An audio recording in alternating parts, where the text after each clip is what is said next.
If anyone had to ask you to introduce yourself, so how do we introduce ourselves? What do we say in our introduction?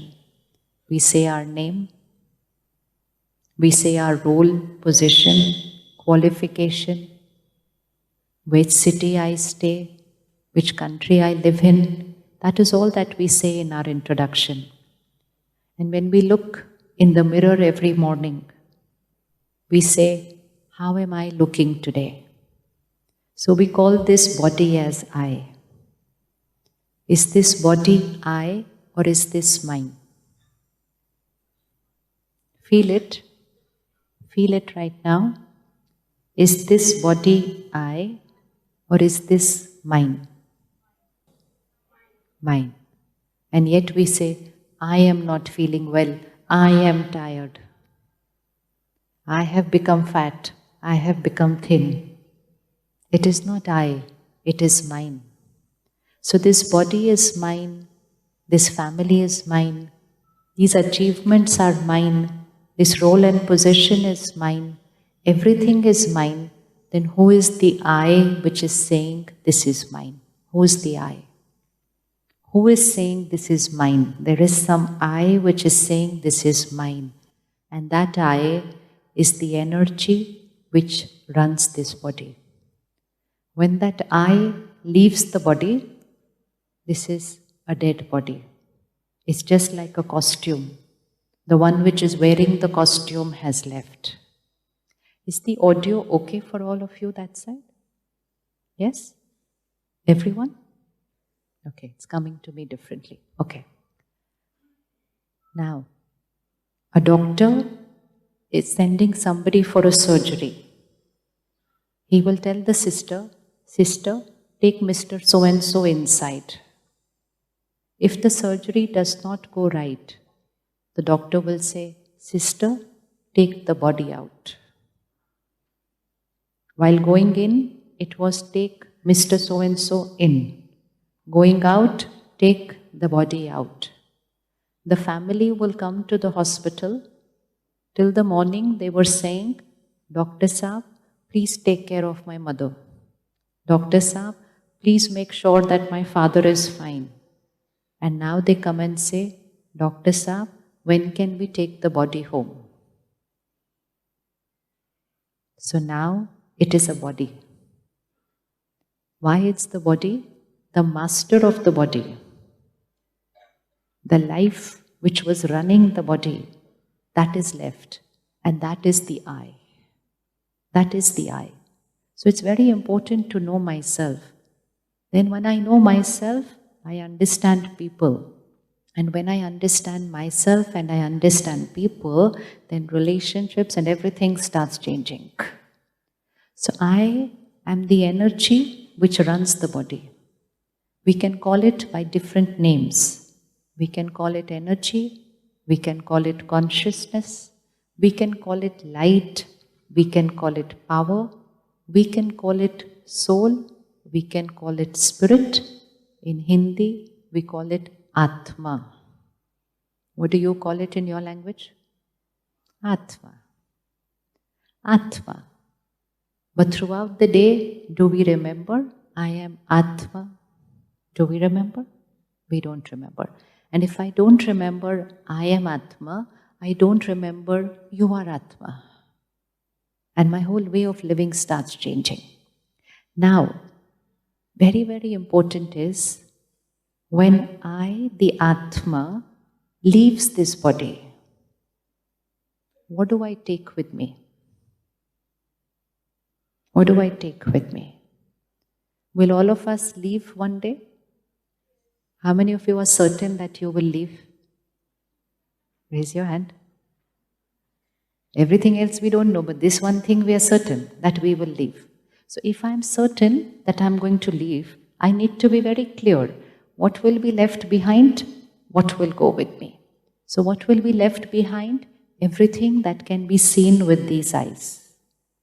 So my body is left behind. My property is left behind. My family is left behind. Everything that they did is also left behind. What is going with me? What is going with me? Karma. Everyone agrees with this? How many of you agree? Raise your hand. Acha, very good. Now, if I am very clear about this, that the only thing I take with myself is my karma and my nature, which in Hindi we called sanskar. What do you call in your language? Very easy. So there are two things which go with us, sanskar and karma. So suppose right now I have a sanskar of getting angry. The soul will leave the body, the sanskar of anger will go with me. And then you will have that little child getting angry. So there are only two things that are going with me, sanskar and karma. Everything else left behind. When that clarity is there, then while living life, what will be the two most important things to take care of? If I am clear about this, that everything else is temporary, it's very, very important, but it's temporary, and the only two things which are permanent, which will decide the quality of my life in this lifetime and will also go with me next, is sanskar and karam. Then while in every situation, while in every relationship, what are the two things which will be most important? My sanskar and my karam. Do we take care of that? Do we take care of that? No. We are more like, why did they do this? How could they do this? Why did they do this? Now to remember, when I leave, they will be left behind. What they did will be left behind. But what I thought about them will get recorded here, and this will go with me. So when I understand this, my way of living life will change. I will be very clear what is priority. And then when I, the soul, leave with my sanskar and my karam, I enter the womb of a mother. Because its energy, it doesn't get destroyed. This body will get destroyed. Energy doesn't get destroyed. So I, the soul, go and enter into the womb of a mother. After a few months, a baby is born. And when the baby is born, within a few days, you make the horoscope, the Janam Patri of that baby. Has that child done any karam till now? The child has probably not even got their name yet. The child has done no karam, but the horoscope is ready. And what is the horoscope saying? In 5 years, this will happen. At the age of 10, this will happen. At the age of 20, this will happen. 20 to 30 years is very good. 30 to 35 is little difficult. Everything is already written. The child doesn't even have a name. But what is going to happen in the life of the child is already written. Based on what karam the soul got with them. So, my last minute in this body, my last karam in this body, and karam could be what I'm thinking is also karam. Any energy that I create and recorded here, it is karam. So even my last thought is my karam. So my last minute, my last second in this body is 31st March, closing balance sheet. And then when the baby is born and the horoscope is ready, that is our opening balance sheet. And so the opening balance sheet will be the same as the opening balance sheet will be the same as the closing balance sheet. So when I remember this also now, then I understand that my sanskar and karam is not only deciding my this quality of life, it is also deciding my next quality of life. So then throughout the day, what should be more important? What they are doing is important, But what I am doing in return is important. What is important? We are more focused on other people's karam and sanskar. And sometimes, if that person has not done the right karam or sanskar, we automatically don't do the right karam and sanskar. Which means, if someone misbehaved with me, I automatically get angry. Or if someone is rude to me, I automatically get hurt. And I and people around me say, it's natural to feel bad. It's natural to get hurt. It's natural to get angry. But if I do that, whose karma and sanskar is getting affected? So first equation for today. From today, brother, let me go. From today, irrespective of whatever is happening around us, can we take care that our karam and sanskar is right in every scene?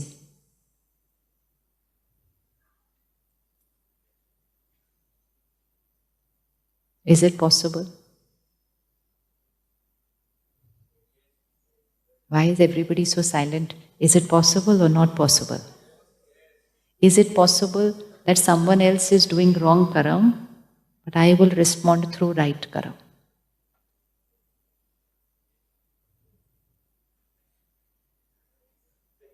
Possible, not possible, difficult, easy?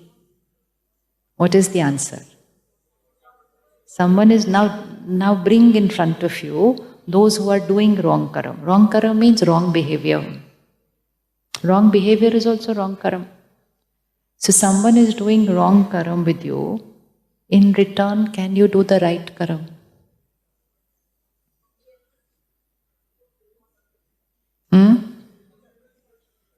Possible but difficult. Okay, that we'll see how to make it easy. First, we only have to decide it's possible. If it's not possible, then we don't go that rasta. It's not possible only. Anybody feels not possible? Everyone feels possible? Everyone feels possible? Possible. We are not living a life that way, but if you check life, we generally react to people's behavior or to situations depending on what the energy of the situation and behavior of people was. If people are nice to me, I am. If people are nice to me, I am nice to them. So simple. And if people are very nice to me, I am very nice to them. And so obviously if people are not nice to me, so it starts becoming obvious. So then we have become only like a reflector. That what you give me, it is like Diwali. What did they give me? I will also give approximately. It's not possible they gave for 500, I'll give them for 50,000. It doesn't happen like that. So if they gave me for 500, my gift will also be between 400 and 600. Utna margin is allowed. Right or wrong? Right, no? So we say naturally, they gave for 500, why should I give for 50,000? But suppose you come to know that what you are going to gift them now is actually just going to go round and in 1 week it's going to come back to you. Now what will you give them? Now you will give them what you want. Right? Now we will give them what we want. So suppose I want to buy something in my house which costs 50,000 rupees. I said give it to them. Next week it is going to come back to me. Now I will not calculate what they gave, when they gave or they did not give. I don't calculate that because I know it's going to come back to me. Karma is that gift. Karma is that gift. If somebody is rude to me, it is their karma. But when I create rudeness or hurt or anger or anything in return, that is my karma. Their karma doesn't come to me, my karma comes back to me. Because as is my karma, so will be my